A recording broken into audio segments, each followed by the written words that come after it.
Whatever you do, however hurtful, however terrible, it all makes sense, doesn't it? You never really meet anybody who thinks that they're a bad person or that they're cruel. Don't you just put the past in a room, in a cellar, and never go there? Because that's what I do. Then you meet someone special. And all you want to do is toss them the key. Say, open up. Step inside. But you can't. Because it's dark and there are demons. And if anybody saw how ugly it was, well,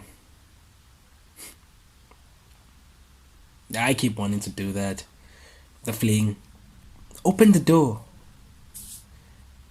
Step inside. Let the light in.